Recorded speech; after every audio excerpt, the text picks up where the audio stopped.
తాకట్లో ఉన్న మీ బంగారాన్ని విడిపించి ఆ రోజు ఆన్లైన్ రేటుకి కొంటాం. Sharma gold company. నమస్తే గురుగారు. ఓం శ్రీ మహాగణాధిపతయే నమః. గురుగారు, ఏదైనా కష్టం వచ్చిందంటే ముందుగా ఏదైనా దైవాన్ని మనసులో అనుకొని ఏదైనా కోరుకుంటాం, ఏదైనా మొక్కేసుకుంటాం. కొన్నిసార్లు ముడుపులు కూడా కట్టి పెడుతూ ఉంటాం, కానీ మర్చిపోతూ ఉంటాం. కాలక్రమేణా మన సత్యనారాయణ వ్రతంలో కూడా ఆ మర్చిపోయిన తంతు ఒకటి మనం చూస్తూ ఉంటాం. సో కావాలని కాకపోవచ్చు, కొన్నిసార్లు మర్చిపోతామేమో, కొన్నిసార్లు పోస్ట్ పోన్ చేస్తూ ఉంటాం. కోరిన కోరికలు తీరిన తర్వాత మొక్కు తీర్చుకోకపోతే నిజంగా దేవుడు శిక్షిస్తాడా? అది ప్రమాదకరమా? ఎప్పుడూ కూడా మనం తెలుసుకోవాల్సింది, శతకోటి దరిద్రానికి అనంత కోటి ఉపాయాలు ఎప్పుడూ ఉంటాయి. తాళంతో పాటే తాళం చెవి కూడా వస్తుంది. అలానే కొన్ని చేయరానిటువంటి మనం చేస్తే దానికి ప్రాయశ్చిత్తాలు కొన్ని ఉంటాయి. ఏవైతే కనుక మనం కొన్ని మొక్కుకుంటామో అది ధర్మపదంగా అది మొక్కుకోవడానికి అర్హత ఉందా లేదా అని పక్కన పెడితే మొక్కుకున్న దానికి ప్రాయశ్చిత్తాలు అనేటువంటివి కూడా ఉంటూ ఉంటాయి. అయితే ఆ సమయం అనేటువంటిది వస్తూ ఉండాలమ్మా. ఎప్పుడు పడితే అప్పుడు ఏదో ఒకటి చేస్తాము అంటే ఎలాంటి ఫలితము ఉండదు. కొన్ని మూలాలు ఉంటాయమ్మా. మనకు శ్రవణ నక్షత్రం ఒకటి వస్తూ ఉంటుంది. శ్రవణ నక్షత్రం అనేటువంటిది అదేంటండి, ప్రతి నెల వస్తుంది కదా అనొచ్చు.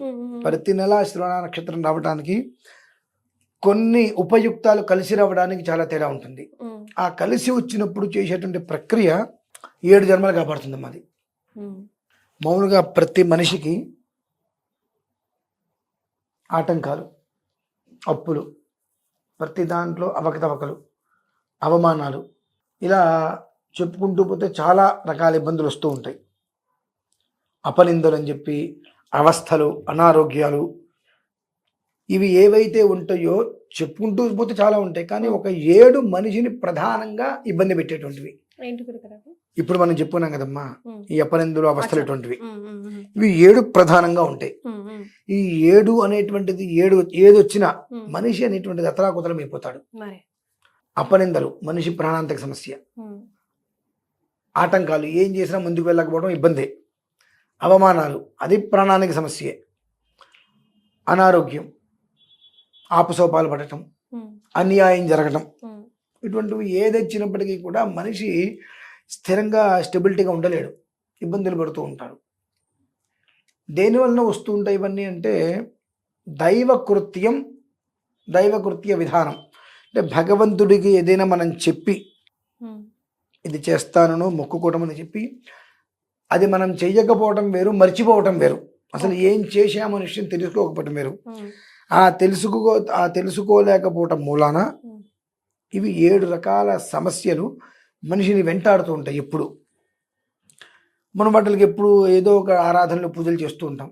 కానీ ఒక ప్రత్యామ్నాయ విధానంలో కొంత వైదిక వ్యవస్థని కనుక మనం అనుసరించినట్లయితే 7 జన్మలు అది కాపాడుతుందమ్మా. ఖచ్చితంగా ఇది అనుభవేగ వైద్యం అని కూడా చెప్పవచ్చు. ఒకానొక సమయంలో అది నేను తాత్కాలిక పరిస్థితుల్లో నేను చేసిన తర్వాత దాని ప్రభావాన్ని నేను చూశాను. వెంకటేశ్వర స్వామి వారిది శ్రవణ నక్షత్రం అమ్మ. ఆ శ్రవణ నక్షత్రంతో కలిసి వచ్చేటువంటి కొన్ని యోగాలు ఉంటూ ఉంటాయి. ఇందు అష్టమి అంటారు. ఇందు అష్టమి, అలానే శ్రవణాష్టమి రేపు 21వ తారీఖు సోమవారము, అష్టమి శ్రవణ నక్షత్రం 21. సోమవారము, అష్టమి శ్రవణ నక్షత్రం. సోమవారము శ్రవణ నక్షత్రము అనేటువంటిది, సోమవారం అంటేనే చంద్రుడికి ప్రీతి. శ్రవణ నక్షత్రం అనేటువంటిది చంద్రమహర్దశలో జన్మించిన విధానం, రోహిణి హస్తాశ్రవణం.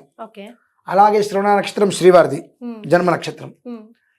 అష్టమి రోజు రావడం అనేటువంటిది శ్రవణ నక్షత్రం రోజునాడు సోమాష్టమి, చంద్ర దర్శనం అని కొన్ని మొత్తం ఒక 6 రకాల యోగాలు కలిసి ఉన్నటువంటి విధానం అది. ఆ రోజునాడు స్వామివారికి కొన్ని రకాల ఆరాధనలు చేసుకొని అర్చన చేసుకున్నటువంటి నాణెములు, ఒక 7 నాణెములు తీసుకుని దగ్గర పెట్టుకోగలిగితే ఆ చేతికొచ్చిన మరుక్షణం వాళ్ళ జీవితం మారిపోతుందమ్మా. అంత అద్భుతం జరుగుతుంది అది. ఆ రోజునాడు చేసేటువంటి ప్రక్రియ నేను తిరుపతిలో చేస్తున్నా. ఇంత పంచలోహాల విగ్రహం స్వామివారిది.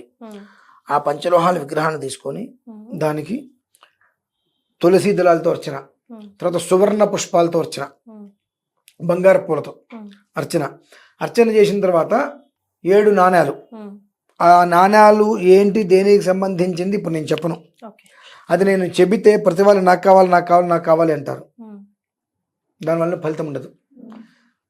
ఆ నాణ్యాలు 7 ఎవరి చేతిలో అయితే పడతాయో వారు అదృష్టవంతులు అవుతారమ్మా, భాగ్యం.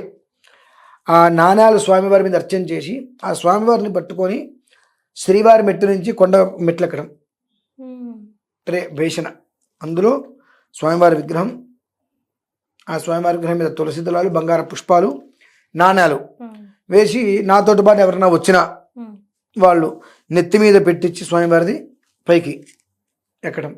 పైకి ఎక్కిన తర్వాత జీవధ్వజం దగ్గర, ధ్వజస్తంభం దగ్గర జ్యోతులు వెలిగించి అనంతరం ఆ 7 కాయిన్లు ప్రసాదంగా అందరికీ అందజేయడం అనేటువంటిది పెట్టుకున్నాను. 7 నాణెములు ఎవరి చేతిలో అయితే పడతాయో ఆ రోజు నుంచి వాళ్ళ భవిష్యత్తు మారిపోతుందమ్మా. 7 తరాలు చక్కటి అభివృద్ధిగా వృద్ధి చెందుతుంది. ఇది ఏంటండి నిజం అని డౌట్ వస్తుంది ఎవరికైనా. అంటే నిజంగానా చేస్తున్నారా అన్నట్ట, అసలు ఇట్లా చేస్తే నిజంగా జరుగుతుందా అని. నేను 2019 వరకు నాకు ఇవన్నీ తెలియవమ్మా. ఇది టీవీలు ఛానల్స్ ఇవన్నీ నాకు తెలియదు అసలు. నా వృత్తి నేను చేసుకుంటూ ఉండేవాడిని. సుమారుగా నేను వేదము, స్మార్తము, షోడశము, ఆగము, ధర్మశాస్త్రము, ప్రతిష్టా విభాగము, మంత్రశాస్త్రము, యంత్రశాస్త్రము, ఈ 8 రకాల శాస్త్రాలు నేను పూర్తిగా అభ్యసించి ఉత్తీర్ణతతో యోగ్యతా పత్రాలు అంటే సర్టిఫికెట్స్ అంటారు పొంది ఉన్నాను.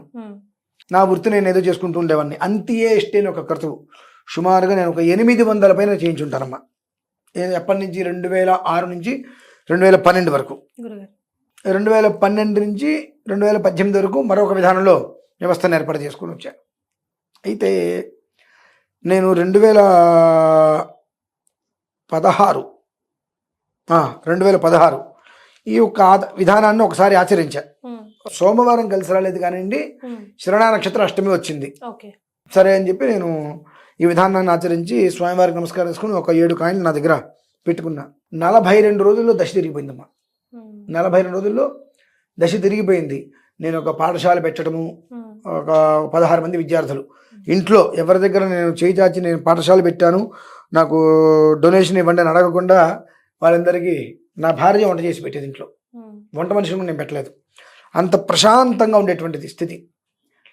2019 దసరాల్లో ఆ కాయిన్లు ఎవరికో ఇచ్చేసి అడిగితే, అసలు ఎవరికి ఇవ్వకూడదు, అవి ఎవరికి ఇవ్వకూడదు. ఇవితే జీవితం అనేటువంటి పాతాళానికి వెళ్ళిపోతుందమ్మా, ఇవ్వకూడదు ఎవరికి.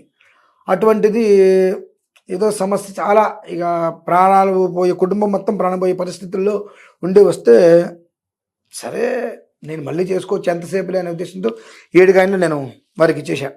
2019 దసరా విజయదశమి రోజు ఇచ్చేసాను. ఆ విజయదశమి అయిన తర్వాత నాకు దరిద్రం పట్టుకోవడం మొదలుపెట్టిందండి. ఆ కాయిన్స్ ఎప్పుడైతే నేను ఇచ్చేసాను సుమారుగా 6.5 నెలలు ఇబ్బంది పడ్డారా గురుగారు? నేను బ్రతుకున్నా అంటే నాకే ఆశ్చర్యం వేసిందండి. అటువంటి స్టేజీకి వెళ్తే ఈ పాఠశాలకి నేను ఏ విద్యార్థుల్ని అయితే తీసుకొచ్చి పెట్టానో ఆ విద్యార్థులందరినీ రాజకీయం చేసి పంపించేసేసారు, పాఠశాల లేకుండా చేశారు. అప్పటి వరకు నా మీద పట్టుకున్నటువంటి ఏడుపులు ఒక్కొక్కళ్ళు అన్ని ఒక క్షణంలో బయటపడి 6 నెలల్లో నేను అతలాకుతలం అయిపోయా. అంటే అంత పవర్ ఉందంటారా కాయిన్స్ కి? అతలాకుతలం అయిపోయా. అటువంటిది మళ్ళీ నేను 2020 ఉగాది ఖచ్చితంగా ఒక 20-25 రోజుల ముందు మరలా ఒక్కసారి తిరుపతి వెళ్ళి ఈ ఆరాధన చేసుకొని కాయిన్లు మళ్ళీ స్వామివారి దగ్గర అనుగ్రహంతో తీసుకొచ్చా. ఖచ్చితంగా ఉగాది తర్వాత నేను ఛానల్లోకి వచ్చానమ్మా. వచ్చా మరి కంచి నా అనుష్ఠాన బలం కావచ్చు, భగవంతుడు నా వెనకాల నడిపిస్తున్నట్టు కావచ్చు, ఆ కాయిన్లు నా దగ్గర ఉన్నటువంటి శక్తి కావచ్చు కాక పరంపరాభివృద్ధిగా కొనసాగుతూ వచ్చింది. మొన్న ఎలక్షన్స్ సమయంలో ఒక ఆయనకి ఎవరికో ఏదో అవసరమైతే ఇచ్చా, గుడ్డ కాల్చిన ఎత్తి మీద వేసినట్టుగా అయింది. అంటే ఆ 3.5 సంవత్సరాల పాటు ఎవరు ఏం చెప్పినా బాబు నా విధానం నాకుంది, నా మంత్రం నాకుంది, నా విధానం నాకు తెలుసు, నా అనుష్ఠానం బలం నాకు తెలుసు, మీరు నాకు చెప్పక్కర్లేదనేటువంటి స్థితిలో విషయాలు చెప్పినవన్నీ ఎప్పుడైతే కాయిన్లు మళ్ళీ అంటే ఎంతటి వాడికైనా ఒక్కోసారి అది కర్మ ప్రారంభం అనుభవించాలి. మనం 100 మందికి చేస్తే 100 మంది పాపాలు మనం తీసుకుంటే మనం అనుభవించాలి కదా ఏదో ఒక రూపంలో. ఆ కాయిన్ నా దగ్గర ఉంటే నేను అనుభవించలేను. కాబట్టి ఎవరికో కష్టం మీద వచ్చారో కాయిన్లు వాళ్ళకి ఇచ్చా. ఎలక్షన్స్ నుంచి మళ్ళీ నానా అగ్గచాట్లు మీరు అందరూ చూశారు. వాళ్ళే మీరు ఇలా చెప్పండి అని చెప్పడం కానీ ఈ తలనొప్పిలు. అంటే ఏంటంటే యథా విధిహుతాగ్నీనాం యథా కామార్చితార్థినాం యథా పరాధదండానాం యథా కాల ప్రబోధనాం. మనం చేసేటువంటి కొన్ని వాటికి ఎదుటి మనిషి జాతకాలు నేను చెప్తాను, వాళ్ళకి ప్రయోగాలు చేస్తాను, వాళ్ళని బయటపడేస్తాను అన్నప్పుడు ఆ ఒక్క ఇబ్బందులు మొత్తం నేను అనుభవించాల్సిందే. దానికి దండన శిక్ష కొంతకాలం అనుభవించాల్సిందే. మరి ఇంకొక సమయం వచ్చినప్పుడు మళ్ళీ నేను తీసుకున్నా. కిందటి శివరాత్రికి ముందు ఖచ్చితంగా తీసుకున్నా. 3 రోజులు శివరాత్రి చేశానమ్మా ఏకదాటిగా. 72 గంటలు ఏకదాటిగా శివరాత్రి నేను చేయటము. శివరాత్రి రోజు నాడు అర్ధరాత్రి 12 గంటల 30 నిమిషాల సమయంలో నేను భస్మార్చన చేస్తుండగా అక్కడ ఈశ్వర సాక్షాత్కారం జరుగుతుందని చెప్పడం 18 లక్షల మంది వీడియో చూశారు. స్వామివారు ప్రత్యక్షంగా వీడియోలో దర్శనం చేసుకోగలిగారు. అంటే ఏంటి అంటే కాయిన్లు ఏదే కదా అనిపిస్తుంది, నాణ్యాలు. అందులో ఉండేటువంటి శక్తి చేసి ఆరాధనలో అది మన దగ్గర ఉన్నప్పుడు అది మనల్ని ఎలా కాపాడుతుంది అనేటువంటిది 3 సార్లు నేను అనుభవించారు ప్రత్యక్షంగా. ఇంకా దానితో ఇప్పుడు అద్వితీయమైన యోగంతో వచ్చింది. ఆ రోజు అనేటువంటిది స్వామివారికి చాలా ప్రీతికరమైన రోజు. రైట్.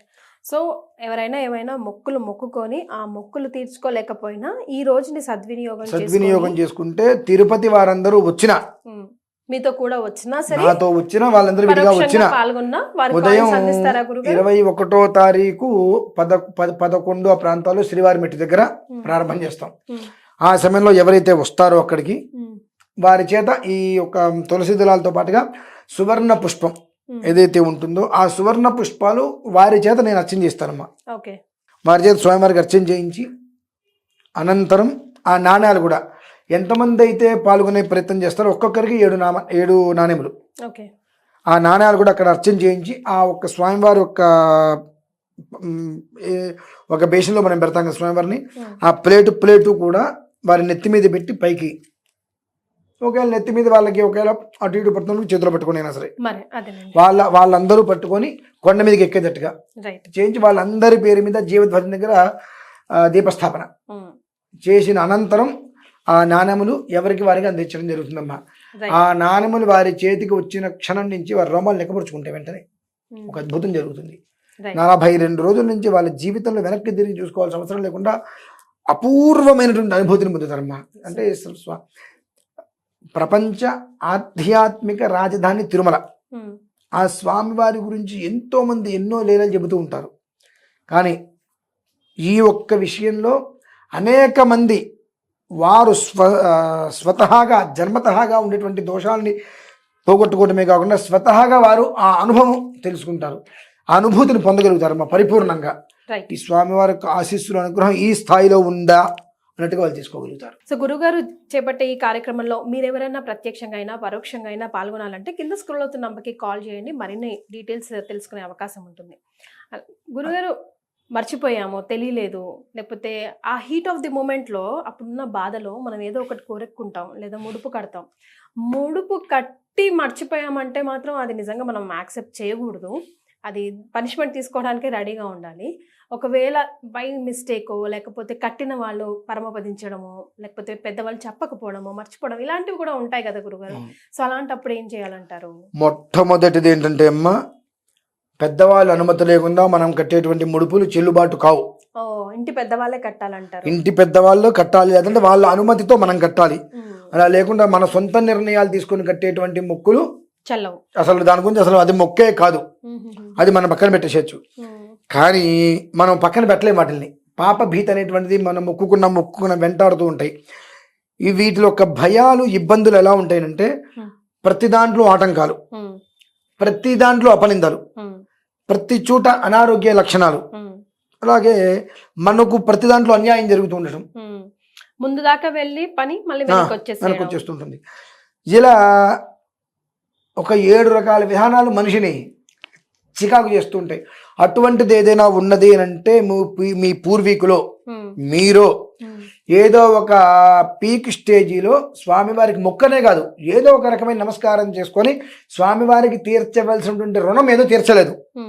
కాబట్టి ఈ ఒక్క విధానం అంటే రుణం తీర్చకపోతే ఆయన కోప్పడతాడా, నీకు గుర్తు చేస్తున్నాడు. మరి మన దగ్గర డబ్బులుంటే అనేక రకాలుగా సంతోషపడుతుంటాం, ఇవి గుర్తురావు కాబట్టి నీకు గుర్తు చేస్తున్నాడు స్వామివారు. ఏదో ఒక రకమైన చిన్న చిన్న ఇబ్బందులు తీసుకొచ్చి, నాయన నువ్వు ఇది చెప్పావు, ఈ రుణం నువ్వు తీర్చట్లేదు, మాట ఇచ్చావు తీర్చుకోవట్లేదు అనేటువంటిది దాన్ని గుర్తు చేస్తున్నాడు. కాబట్టి అటువంటిది ఏదైనా ఉన్నట్లయితే 21వ తారీఖు శ్రవణ నక్షత్రం అష్టమి సోమవారం, ఆ రోజు నాడు తిరుపతిలో జరిగేటువంటి తులసి పుష్ప సహితంగా సప్తగిరి అర్చన, అందులో పాల్గొనే ప్రయత్నం చేయగలిగితే ఒక 7 జన్మల నుంచి ఉన్నటువంటి దోషాలు, అంటే జరిగినవి 3, జరగవలసినవి 4, పూర్తిగా నిర్వీర్యమైపోయి స్వామివారి యొక్క పరిపూర్ణమైన అనుగ్రహం వాళ్ళకి పొందుతారమ్మా.